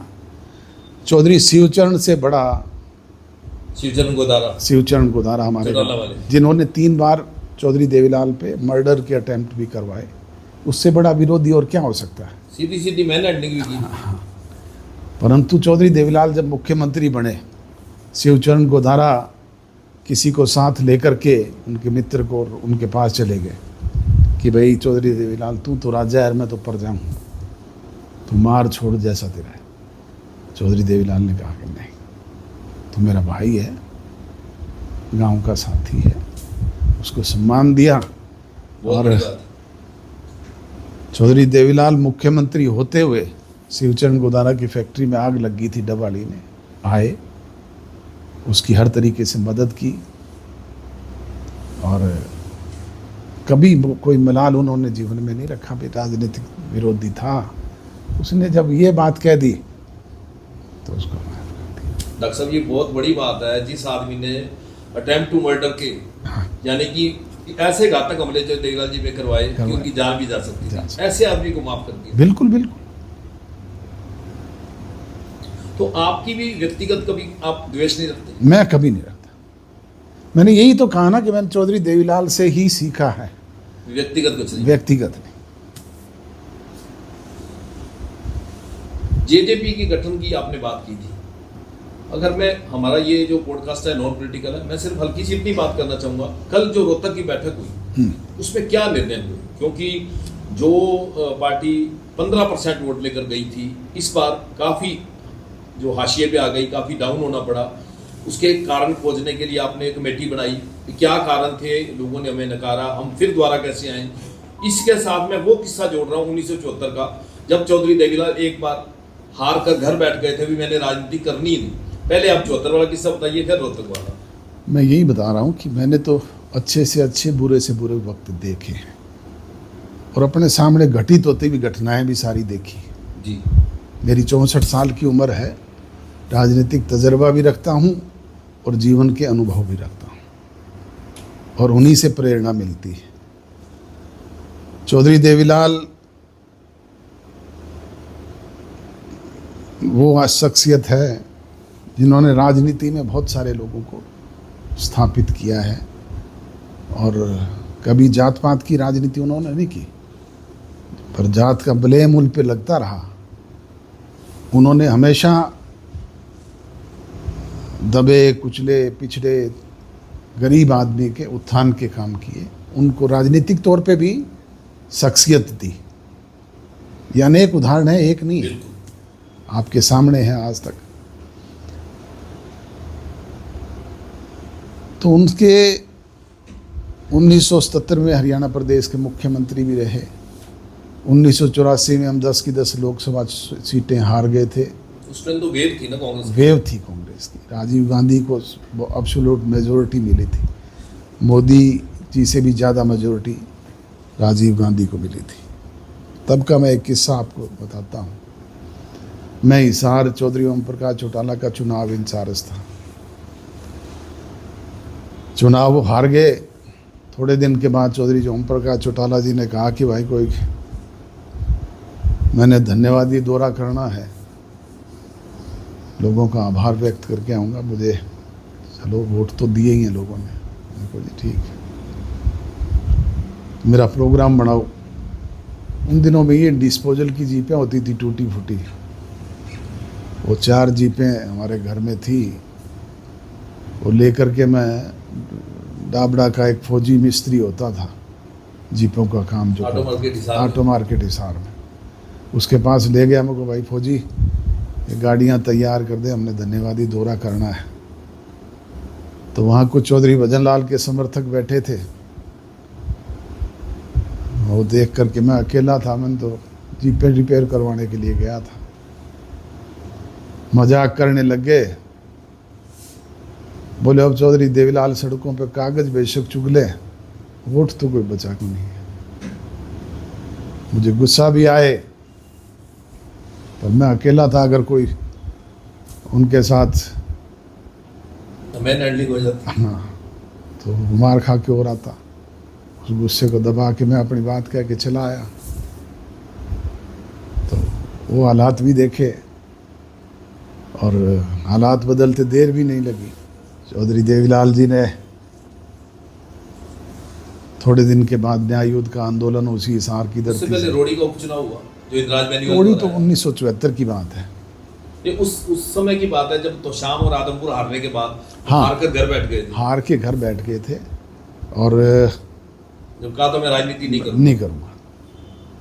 उस वक्त पंजाब के सरदार प्रकाश सिंह जी बादल, जगदेव सिंह तलवंडी, जत्थेदार टोरा, ये सब मिल कर के चौधरी देवीलाल के पास आए, मनाने आए। हाँ, कि चौधरी साहब घर बैठ रहा कम नहीं चलेगा, तुसी संभालोगे ता ही संभलेगी गल। चौधरी साहब ने उनको भी जवाब दे दिया। थोड़े दिन के बाद हरियाणा में किसान आंदोलन चल पड़ा, गेहूं को लेकर के। यूपी के लोग भी आए, सतपाल मलिक साहब भी आए उस वक्त, जो गवर्नर थे। ये चरण सिंह के नज़दीकी लोगों में थे, ये भी मनाने के लिए आए। तो सब लोगों ने जब दबाव डाला तो चौधरी देवीलाल ने कहा कि ठीक है, संभालूंगा। तो उस वक्त भी हालात ये थे कि कोई अनाउंसमेंट करने वाला भी नहीं होता था। लाउड स्पीकर पे जा कर के लोगों को कह दे, ये भी नहीं होता था। डर था, टेरर था। तो चौधरी देवीलाल ने एक संयुक्त मीटिंग रख दी करनाल में, किसान आंदोलन को लेकर के। भी वहाँ राजस्थान पंजाब साथ लगता है तो वहाँ के लोग भी आ जाएंगे, हरियाणा के लोग भी हो जाएंगे, और साथ उत्तर प्रदेश भी लगता है, कुछ लोग वहाँ से भी आ जाएंगे। परंतु हालात इस तरह के थे कि कोई मीटिंग तो रख दी, पर मीटिंग करे कैसे? मीटिंग के लिए साधन भी चाहिए। तो चौधरी देवीलाल संयमी रिक्शा पे बैठ के कनस्तर बजा के अनाउंसमेंट करने के लिए निकल पड़े। इस तरीके से हमारी मीटिंग है। रात को प्रचार करके वापस घर आए तो उस वक्त एसपीएस राठौड़ वहाँ के एसपी थे, जो बाद में डीजीपी बने। चौटाला साहब ने डीजीपी। वो आए, उन्होंने आकर के कहा कि चौधरी साहब ये मीटिंग नहीं करोगे। चौधरी साहब ने कहा ये तो हमारा प्रजातांत्रिक अधिकार है भाई, ये क्यों नहीं करेंगे? ये तो हमने निर्णय किया है, करेंगे। बोले जी नहीं करोगे, सरकार के आदेश है। बोले भाई सरकार अपना काम करे, अपोजिशन में हूँ मैं तो, हमने तो अपना काम करना है। वो बोले जी मैं कह रहा हूँ। बोले तू कौन है भाई? बोले जी मैं एसपी हूँ जिले का। बोले हाँ वो तो तेरे स्टार लगे हुए मैंने देख लिया, पर हमने रोक नहीं सकते जी। तो बोले जी नहीं करोगे। बोले भाई कल परसों सिरसा में एक मीटिंग थी, वहाँ तेरे जैसा स्टार लगा हुआ एक आदमी, मुझे माइक पे मैं बोल रहा था, तब उसने कहा था कि बोलोगे नहीं। तो उसने कहा कि क्यों नहीं बोलूँ? बोले जी सरकार के आदेश है। तो मैंने उसको थप्पड़ मारा, वो स्टेज से जा कर के नीचे गिरा। पहले उससे पूछा, फिर रोक लिया, और फिर रोकने के लिए आ जाना। सतदेव सिंह डीएसपी होते थे। चौधरी देवीलाल ने मीटिंग रखी, उस मीटिंग में हजारों लोग आए, वहाँ पे मीटिंग भी हुई, और वो किसान आंदोलन की अगुवाई उन्होंने की, जेल भी गए। कुरोड़ी का उपचुनाव भी जीता उसको जीता। तो उसी राठौर को चौटाला साहब ने डीजीपी लगा दिया। ये फिर त्याग की बात आती है। मैंने कहा ना कि हमने व्यक्तिगत द्वेष नहीं, कभी व्यक्तिगत द्वेष नहीं। अगले का काम था वो उसने किया, सरकार के आदेश पे किया, और उसकी कौन सी व्यक्तिगत दुश्मनी थी? थोड़ी थी चौधरी देवीलाल से। इसी तरह चौधरी बंसीलाल के कहने पे उसने तो, क्योंकि वो उनका मुलाजिम था उस वक्त, सरकार को मुलाजिम के आदेश मानने पड़ते हैं। जिन सतदेव डीएसपी को चौधरी देवीलाल जी ने थप्पड़ मारा था, उन्हीं चौधरी देवीलाल जी ने उनको एसपी बनाया था, कुरुक्षेत्र का एसपी भी रखा था। लोग ये जानना चाहते हैं जीडी तपासे वाला क्या मामला था? जीडी तपासे उस वक्त गवर्नर थे। चौधरी देवीलाल जी ने उनको जाकर के मेजोरिटी का पत्र दिया। उन्होंने चौधरी देवीलाल को अगले दिन का निमंत्रण भी दे दिया कि आप आओ, ओथ ले। सुबह ओथ का टाइम तय हो गया। उससे पहले ही रात को 6 बजे हमें समाचार मिला कि चौधरी भजनलाल जी को मुख्यमंत्री बना दिया गया हरियाणा प्रदेश का। केंद्र से इंदिरा गांधी जी ने कहा, किसने कहा वो तो उस वक्त के शासक जाने। तो इस बात का स्वाभाविक है, मलाल तो होता ही है। चौधरी देवीलाल जी ने अगले दिन गवर्नर से मिलने का निर्णय किया। उनको सारे लोग अपने साथ लेके गए, विधायकों को। उनको जा कर के ये कहा भाई ये एमएलए हैं और ये आपके सामने बैठे हैं, गिन लो। और मेरे को तो आप जानते ही होंगे, इस तरह ठोडी कर दी। इस ठुड्डी के हाथ लगा करके। अब लोग तो कहते हैं ना गला पकड़ा, नहीं, ऐसा नहीं किया उन्होंने, ठोडी के हाथ लगाया, कहा कि मेरे को तो आप जानते ही होंगे, मैं देवीलाल। कहते हैं ठोडी के हाथ इसलिए लगाया कि चौधरी देवीलाल बहुत लंबे थे और वो ऊपर मुंह किया क्योंकि उनका कद छोटा था, तो बस जी का। छोटे कद के थे इसलिए उनको ऊपर की तरफ इशारा करके कहा भाई। तो वो जो शपथ थी जो विधायक आपने यहाँ फार्म हाउस पे रखे हुए थे, तो आपके गांव के ही, आपके परिवार के ही ओम प्रकाश स्याग थे जिनको हिटलर भी कहते थे, वो कुछ विधायकों को उठाकर ले गए थे? वो नहीं ले गए थे, वो तो एक पुर्जा थे। सरकार भजनलाल की थी, उनको 30 दिन का सरकार ने समय दे दिया मेजोरिटी प्रूव करने के लिए। जैसा मैंने कहा कि विधायक अगर वो अजका के भाग गए थे, हमारे भी भाग जाते, इसी तरह वो जो तेजाखेड़ा फार्म पे हमने रखे थे वो धीरे धीरे भाग गए। और वो हरियाणा भवन से आपको याद होगा वो किस्सा, बृजमोहन सिंगला और वैसे जो एमएलए थे कैसे पाइपों से उतरे थे, पिछली पाइप से उतर के भाग गया। तो जिस दिन भागना होता है तो चला जाता है। उस टाइम भी बिक गए थे। बिक गए थे। तो ये हरियाणा के लिए ये क्यों मशहूर है, आया राम गया राम वाली बात? मैं हरियाणा के लिए नहीं, हरियाणा तो बदनाम है आया राम गया राम के लिए। जब पहली मर्तबा यहाँ पे सत्ता परिवर्तन हुआ राव वीरेंद्र सिंह जी और भगवत दयाल के बीच में, तब वो गया राम दिन में 2 बार बदला था। ये वो जो उदयभान जी का फादर जो उदयभान के फादर थे, वो दिन में 2 बार बदला, एक बार राव के साथ चला गया, एक बार भगवत दयाल जी के साथ। शाम को फिर उधर आ गए।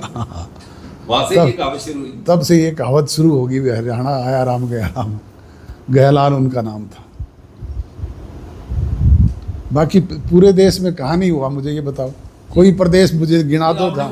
सही कहा, महाराष्ट्र में पूरी शिवसेना ही चली गई। ओहो, साथ लगता है हिमाचल प्रदेश है, पंजाब में, किस प्रदेश का आप नाम लो, मैं बताता हूँ आपको। कल जो रोहतक बैठक थी उसमें क्या पार्टी के विस्तार के लिए, मेंबरशिप ड्राइव के लिए क्या क्या फैसले किए गए?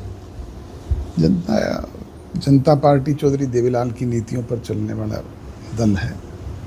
हमने अपने राजनीतिक फैसले लिए और उसमें एक निर्णय ये भी लिया कि हमारे पोस्टर्स पे आगे से चौधरी ओम प्रकाश चौटाला जी की फ़ोटो भी लगेगी। चौधरी ओम प्रकाश चौटाला जब तक इनेलो के राष्ट्रीय अध्यक्ष थे और जीवित थे, तब तक हमने कभी उनके फ़ोटो का, उनके नाम का इस्तेमाल नहीं किया।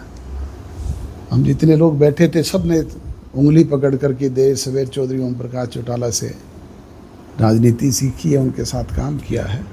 आज भी हमारे मन में उनके प्रति उतना ही सम्मान और लगाव है। राजनीतिक विचारधारा अलग अलग हो सकती है। अब जेल में भी इकट्ठे थे, होते हुए भी अलग अलग रास्ते पे चले गए थे, परंतु मैंने तो कभी कोई मलाल नहीं किया। कल निर्णय हमने लिया और उसके बाद मैंने थोड़े टाइम के बाद मेरे छोटे भाई अभय सिंह चौटाला की एक प्रेस कॉन्फ्रेंस सुनी थी चंडीगढ़ की। अब वो तो उस तरह की अभद्र भाषा तो उसी को इस्तेमाल करनी आती है। मैंने तो ना कभी अभद्र भाषा का इस्तेमाल किया, ना मैं करता हूँ, ना मेरे खून में है, ना मैंने अपने बड़ों से ये सीखा है। परंतु जहाँ तक वो एक जूत की बात कर रहे थे कि मेरे पैर में जूत आता है, तो किसी का 8 उंगल की आती होगी, किसी के 10 उंगल की आती है, मेरे तो 13 उंगल का आता है, और उससे बड़ा जूत किसी के पास है तो मुझे पता नहीं। वो काम अपना करे, हमने तो कभी कोई दखल अंदाजी। पिता दोनों के हैं, नेता दोनों के हैं। पिता उससे पहले मेरे हैं जी, वो तो 2 साल बाद में पैदा हुआ था। रोल मॉडल जो देवीलाल थे। अब फोटो उतारना, लगाना ना लगाना, ये तो मेरा अपना कर्म है। मेरी तो ड्राइंग रूम में जा कर के देख लो, आज भी आप फोटो खींच के ले आना, अभय सिंह चौटाला का फोटो भी लगा हुआ है। चारों का लगा हुआ, जो देवीलाल जी हैं, चौटाला साहब हैं, आप हैं और जो अभय सिंह है। हाँ, मैंने तो कभी नहीं उतारा। यानी कि नाखून मांस से अलग नहीं होता, खून तो खून है। अब भाषा इस्तेमाल मुझे वो नहीं आती, ना मैं करता। जूते का साइज मैंने अपना बता दिया। अगर मैं बात करूं सिने जगत की, तो आपकी फिल्म इंडस्ट्री में भी जो हीरो हीरोइन हैं उनसे काफ़ी दोस्ती रही है, तो आपके फेवरेट हीरो या हीरोइन कौन? मेरे फेवरेट हीरो तो धर्मेंद्र हैं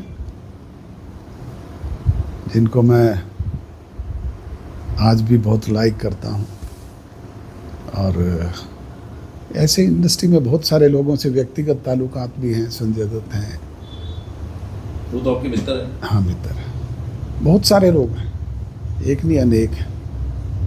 इसी तरह मैं बात करूं तो पिछले काफी साल पहले एक अखबार ने लिखा कि जो हीरोइन थी बिपाशा बसु, उसको खान मार्केट में जो ने बहुत बड़ी शॉपिंग करवाई, इस तरह के जो अखबार के ऐसा नहीं है। मैं तो बहुत सारी हीरोइनों से मिला हूँ। प्रियंका चोपड़ा जी से भी मिला हूँ, वो मेरे जन्मदिन पे भी आई थी। बिपाशा बासु से भी मिला हूँ, उनसे भी मेरे ताल्लुकात रहे हैं। बहुत सारे लोगों से, दीपिका पादुकोण को उनसे भी मिला हूँ। तो जिससे मुलाकात हो जाती है उससे मित्रता एक अलग चीज़ है। शॉपिंग कराने की बात तो मैंने नहीं सुनी, ना मैंने करवाई। तो मान लो अखबारों वाले, टीवी वाले लिख देते हैं तो आप तो भी गुस्सा नहीं करते? इस मैंने अभी आपको जानना चाहते हैं भी आप गुस्सा क्यों नहीं करते? मैंने सहन शक्ति कैसे? मैंने आपको कहा ना कि मैंने अभी आपको उदाहरण दे के तो बताया है। वो कुलदीप शोरान मेरे मित्र भी हैं जी। हाँ, मिलते हैं तो मैं आज भी उन्हीं से उसी लगाव से मिलता हूँ। मैं उस बात का गिला नहीं करता, ना मैंने कभी कोई कोर्ट केस किया। वो उसका कर्म है, वो उसका कर्म है, वो अपना काम करे। इसी तरह मैं बात करूं तो आप पुराने नोखा के रहने वाले हैं। नोखा से चौटाला तक का सफर, अब हमने तो चौटाला में ही आँख खोली थी। नोखा तो चौधरी देवीलाल भी पैदा नहीं हुए थे, हमारे पूर्वज कभी नोखा से आए थे, परंतु नोखा से आज भी वही लगाव है। आज भी जो देवीलाल जी की फोटो है, प्रतिमा पूरी लगी हुई, उनकी स्टैचू लगी हुई है। वहाँ पे उनके नाम से हमने लाइब्रेरी बनाई हुई है गांव में। हमारी पुश्तैनी जो जगह थी जहाँ पे हम कभी हमारे पूर्वज आए थे, वो आज भी है, वहाँ पड़ी है खाली। वैसे पहले तो कभी एक पेड़ होता था, एक झोपड़ी सी होती थी, पर अब तो वो खाली होगी वैसी जगह। पर जब भी जाता हूँ तो वहाँ लोगों से मिल के आता हूँ। आज भी वहाँ के लोगों से मेरा व्यक्तिगत तौर पे आना जाना, मिलना जुलना है। तो सब 4 मई 2006 की जो घटना का मैंने जिक्र किया, सीबीआई ने 24 जगह इकट्ठे छापे मारे, 5 बैंक अकाउंट सीज कर दिए। तब आप यूएसए में थे, चौटाला साहब का इलाज करवा रहे थे जी। मैं भी वहां सुबह 5 बजे कवरेज के लिए पहुंचा हुआ था आपकी सिरसा कोठी में जी। तो वहां जो एसपी आए हुए थे, आपने उनको, स्पीकर ऑन था उनका, आपने यहां तक कहा था कि तेरे को कोई ताला तोड़ना पड़े तो तोड़ लेना, दीवार तोड़नी पड़े तो तोड़ लेना, तू जितनी जांच कर सकता है कर ले, हमें कोई परवाह नहीं। कोई वो प्लीज बताइए। नहीं, मैंने तो खुले दिल से कहा था उनको भी आपको जो करना है वो करो, हमारा घर खुला है। जो भी आपको कोई चीज़ चाहिए, देखना है, खुल के देखें आप, कोई हमें इतराज़ नहीं। वो एसपी ने बाद में अपनी आत्मकथा लिखी तो उसमें उसने आपसे इम्प्रेस होकर बात लिखी कि पहला शख्स देखा जो कह रहा है कि ताले तोड़ लो, दीवार तोड़ लो, जो अच्छा लगता है करो, लेकिन कुछ दिखाओ तो सिर्फ। मैं तो अगले दिन वहाँ चंडीगढ़ में जाके प्रेस कॉन्फ्रेंस करके भी ये कहा था जी कि 1947 में जब देश आज़ाद हुआ तो चौधरी देवीलाल को जो विरासत से जो चीज़ मिली थी उसकी बाकायदा फ़र्द लेके मैं गया था कि उस वक्त 1646 एकड़ लैंड चौधरी देवीलाल के नाम पे बोलती।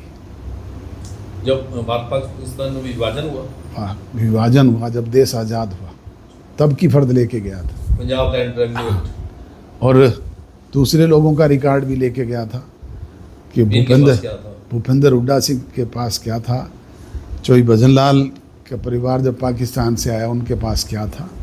ये उनका रिकॉर्ड है, ये हमारा रिकॉर्ड है। तुलनात्मक दृष्टि से अध्ययन कर लो, देख लो। शुरू से आप सोने का चम्मच लेके पैदा हुए थे? हमने तो आँख खोली उस दिन थी। लेकिन वो तो बाद में सीलिंग एक्ट आ गया तो 32 एकड़ से ऊपर कोई रख नहीं सकता। वो तो कानून जिस तरह का था उस कानून का पालन तो सबको करना। लेकिन कहते हैं विनोबा भावे ने जब भूदान आंदोलन चलाया तब चौधरी साहब ने बहुत बड़ी जमीन दान कर दी। जमीन की थी, ये मैं नहीं कहता, ये तो रिकॉर्ड की चीज़ है। तो सब आपके मुंह से कुछ नैना मैडम के किस्से सुनना चाहेंगे? वो मेरी मैरिज अरेंज थी? अरेंज मैरिज थी, पारिवारिक तौर पे हमारी शादी हुई। नैना एफसी कॉलेज हिसार की स्टूडेंट थी। वहाँ पे मेरी 3 बहनें पढ़ती थी। उन्होंने भी वहीं से ग्रेजुएशन की, वहीं से नैना ने ग्रेजुएशन की। और उस वक्त मेरी छोटी सिस्टर अंजू भी इसकी सीनियर थी जब मैं फ़र्स्ट टाइम इसको देखने के लिए गया। चौधरी बनवारी लाल सेक्रेटरी होते थे यहाँ एक डिंग वाले चौधरी ओम प्रकाश चौटाला जी के मित्र थे। उनके जानने वाले थे मेरे साला ओम प्रकाश गोदारा।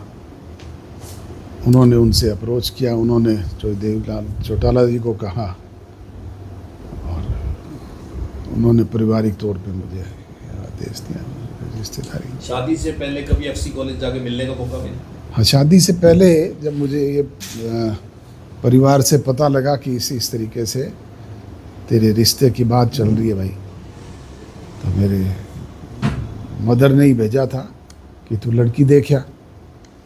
मैं क्यों जी, जब आपने फाइनल कर दिया तो क्या देखना है कि नहीं भाई देखा, आजकल के बच्चों का सिस्टम है। तो मैं उनके कहने पे गया था, एफसी कॉलेज में जाके उनसे मिला था। दुष्यंत से जुड़ा कोई किस्सा? किस्से तो अनेक है, कौन सा पूछो? एक किस्सा तो दुष्यंत का मैं बताना चाहूँगा। हाँ। जब मैं इजहार रैली के लिए हम लोग जा रहे थे और आपका पूरा परिवार था, रामनिवास ड्राइवर था, मैं भी साथ था उसी गाड़ी में। तब इस घोड़ा चौक से जब इजहार की तरफ हम चले तो रास्ते में वेयर हाउस था और वेयर हाउस में काफ़ी ट्रकों की लंबी लाइन थी और उसमें कनक लोड की हुई थी। तो दुष्यंत ने आपसे पूछना शुरू किया कि ये इतने ट्रक क्यों खड़े हैं, इसमें क्या है, ये कहाँ अनलोड होंगे, कैसे। फिर आपने पूरा बताया भी वेयर हाउस क्या होता है और कैसे गाड़ियों में इनको पहले लोड किया जाता है, फिर यहाँ से वेयर हाउस में अनलोड किया जाता है, कैसे ये स्टॉक रखा जाता है। हिसार तक चलते चलते उसने आपसे 20 सवाल किए और आपने इतनी विनम्रता से हर बात उसकी बात का जवाब देते थे। और शाम को मेरे से नहीं रहा गया तो मैंने आपसे ये पूछ ही लिया कि इतनी सहन शक्ति भी, बंदा इरिटेट हो जाता है इतने सवालों में। तो आपने कहा कि इसको अगर मैं नहीं सिखाऊंगा तो कौन सिखाएगा। दिग्विजय तो उस टाइम छोटा था कि दुष्यंत अगर इस तरह की बातें नहीं समझेगा तो हरियाणा की राजनीति कैसे करेगा। आपको याद है वो बात? बिल्कुल याद है। इस तरह के अनेक किस्से हैं। बचपन में हम भी अपने बड़ों से पूछते हैं और बड़े से एक बार नहीं, छोटे जो बच्चे होते हैं वो एक बार को कई बार बार रिपीट करके भी पूछते हैं। पर जब वो बड़े हो जाते हैं तब उनसे वो बातें हैं, जब उनके बच्चे पूछते हैं ना तब उनको इरिटेशन होती है। जी। पहले वाली पीढ़ी को नहीं थी। पहले वाली पीढ़ी को नहीं थी। जिस दिन दुष्यंत ने डिप्टी सीएम की शपथ ली उस दिन सीना जुड़ा हुआ। हर माँ बाप को अपनी औलाद पे गर्व होता है। निश्चित तौर पे थोड़े से समय में वक्त के थपेड़ों से जो उसने सीखा, उसने प्रयास किया, उससे गर्व से सीना फूलता ही है। हालांकि आप जब जेल में थे तब भी वो सांसद बन गया। निश्चित तौर पे सबसे छोटी उम्र का सांसद बना। उस दिन भी फख्र हुआ। हाँ, निश्चित तौर पे होता है। आप अक्सर एक बात कहते हैं भी एक पिता ही होता है जिसको ये अच्छा लगता है कि मेरा बेटा मेरे से आगे जाए। तो दिग्विजय को लेके दिग्विजय दुष्यंत में मुझे तो कोई फर्क नहीं लगता। नहीं, फर्क नहीं, मैं उससे जुड़ी कुछ बातें हाँ। आपके मुंह से हमारे दर्शक सुनना चाहते हैं। इतने दोनों बच्चे ही आपके लाडले हैं, लेकिन पूरे शार्प माइंडेड, इंटेलिजेंट, इतना ज्ञान कैसे? वो तो दोनों कहते हैं हमारे गुरु चौधरी अजय सिंह है। गुरु नहीं, मैं तो पिता हूँ। उनको जो बन पढ़ाया है, जो सिखाया है, जो समाज से उन्होंने सीखा है, उसको आगे बढ़ाने का काम किया है। और मुझे तो यही गर्व है कि दोनों लायक हैं और अपना काम कर रहे हैं। मैं दिग्विजय के लिए एक बात और कहना चाहूँगा। अक्सर नेता चुनाव हारते हैं तो क्षेत्र छोड़ देते हैं, फ्रस्ट्रेट होकर घर बैठ जाते हैं कि 4 साल बैठे हैं, लास्ट ईयर चलेंगे। पर डबल से वो हारने के बाद लगातार डबल के लोगों के संपर्क में और दौरे लगातार चल रहे हैं। अपनी जो ई लाइब्रेरीज बनाई, जो जिम बनाए, उनको लगातार वो जांच रहे हैं। अब ये तो मैं जैसा हमने चौधरी देवीलाल से सीखा है, वो आगे से आगे विरासत में ये चीज़ें सीखने का उसको भी मौका मिला है। और हमने तो यही कहा भी लोगों से लगाव रखो। हार जीत तो एक अलग मैटर है। चौधरी देवीलाल भी अनेक चुनाव हारे, अनेक चुनाव जीते। चौधरी देवीलाल के बारे में तो ये उतने जीते नहीं, जितने हारे। बिल्कुल। पर संघर्ष तो नहीं छोड़ा। नहीं, यही आगे इन्होंने अपना रखी। तो मतलब आपके ब्लड के अंदर ये चीज है भी संघर्ष करते रहना है, घर नहीं बैठना। बिल्कुल। एक और आप बात कहते हैं भी चौधरी देवीलाल की फौजें बैरकों में वापस नहीं जाती। कि हम मैदान में ही रहेंगे। मैदान में रहेंगे, अपना काम करेंगे। हमने अपना कर्म करना है, फैसला करना लोगों का काम है। कब वो हमें सजा दे, कब हमें वफा दे, ये फैसला तो जनता का है। प्रजातंत्र में ही अधिकार तो उनको है। अब कोई राजाओं के राज तो रहे नहीं, तिलक करके राजा बना दिए। ये था हमारा नॉन पॉलिटिकल। आप कुछ और अपने जीवन से जुड़ा किस्सा जो मैं शायद ना पूछ पाया हूँ, खुद दर्शकों को बताना चाहिए। कोई बात ऐसी अधूरी रही नहीं जो आपने ना की हो। आप कोई और पूछो। मैंने तो शुरू में ये बात कही कि चौधरी अजय सिंह चौटाला एक ऐसी शख्सियत है जिस पे पूरा ग्रंथ लिखा जा सकता है, पूरी डॉक्यूमेंट्री बनाई जा सकती है।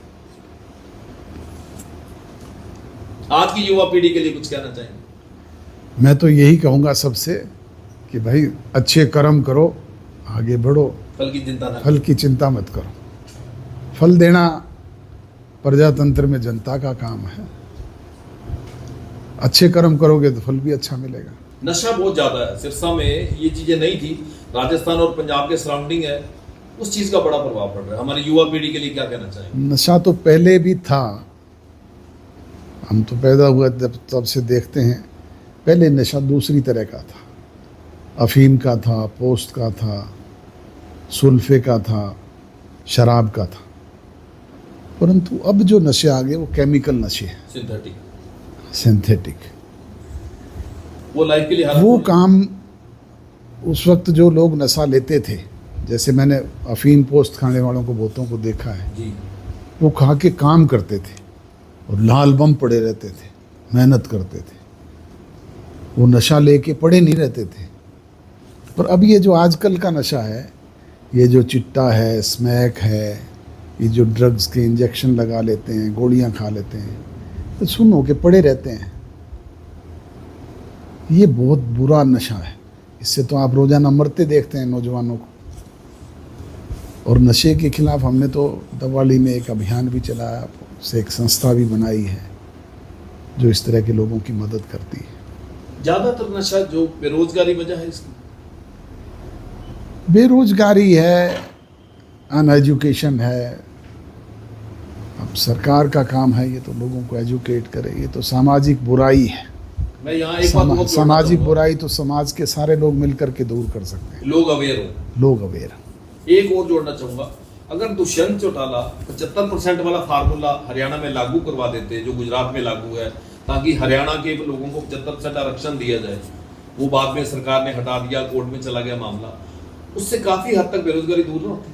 कोर्ट में चला गया, कोर्ट ने बहुत सारे मामले आज भी लंबित पड़े हैं, जैसे हमारा SYL का लंबित पड़ा है। देर सवेर ये लागू होगा। जिस तरह चौधरी देवीलाल जी ने पेंशन योजना लागू की थी, उसका लाभ आज समाज के हर वर्ग के बुजुर्ग को मिल रहा है, उसी तरीके से देर सवेर कोर्ट भी इसको ठीक करेगा। हमें सुप्रीम कोर्ट से उम्मीद है कि वो फैसला हमारे फेवर में आएगा। और जिस दिन वो फैसला फेवर में आएगा, उस दिन देखना आप, हरियाणा प्रदेश की युवा की तकदीर बदलेगी, तस्वीर बदलेगी। एक सवाल और पूछना चाहूंगा, आपकी सारी गाड़ियों के नंबर 4977 हैं। लोग ये बात जोड़ते हैं, अब पता नहीं वो भ्रांति है या सच्चाई, कि चौधरी देवीलाल जी के 4 बेटे, 9 पोते और 77 में मुख्यमंत्री बनना, इसीलिए 4977 सारी गाड़ियां हैं। चौधरी देवीलाल तो मुख्यमंत्री 77 में बन गए थे। उस वक्त तो 4977 गाड़ी उनके पास होती नहीं थी। 4977 तो 87 में उन्होंने ली थी, जो मैजदार आज भी फार्म पे खड़ी है, जो आज भी खड़ी है। और आज भी हमारी गाड़ियों पे नहीं, बहुत से हमारे राजनीतिक मित्र जो हैं उनकी गाड़ियों पे 4977 का नंबर है।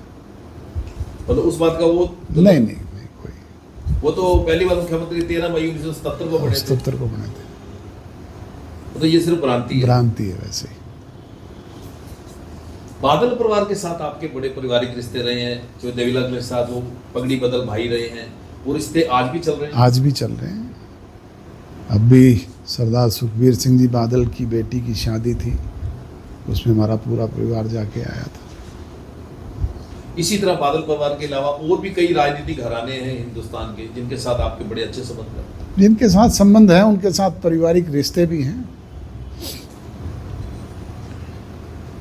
युवा पीढ़ी के लिए कुछ और कहना चाहेंगे? जैसे नशे और बेरोजगारी की बात आपने कही, मैं तो यही कहूँगा कि वो अच्छे कर्म करें और आगे बढ़ें। तो ये थे चौधरी अजय सिंह चौटाला, जिनको डॉक्टर अजय सिंह चौटाला भी कहा जाता है। और मैंने जैसे पहले ही कहा, ये इतनी बड़ी शख्सियत है, और जितने सवाल दर्शकों ने हमें भेजे थे, हमने उस हिसाब से उनसे पूछे। इसी तरह दर्शकों के और सवाल आएंगे। अगली बार भी हम चौधरी अजय सिंह जी का इसी तरह पॉडकास्ट करेंगे और उनके जीवन में और ज़्यादा जानेंगे। आप चैनल देखते रहिए, सब्सक्राइब कीजिए, लाइक कीजिए, शेयर कीजिए और हमें सपोर्ट कीजिए।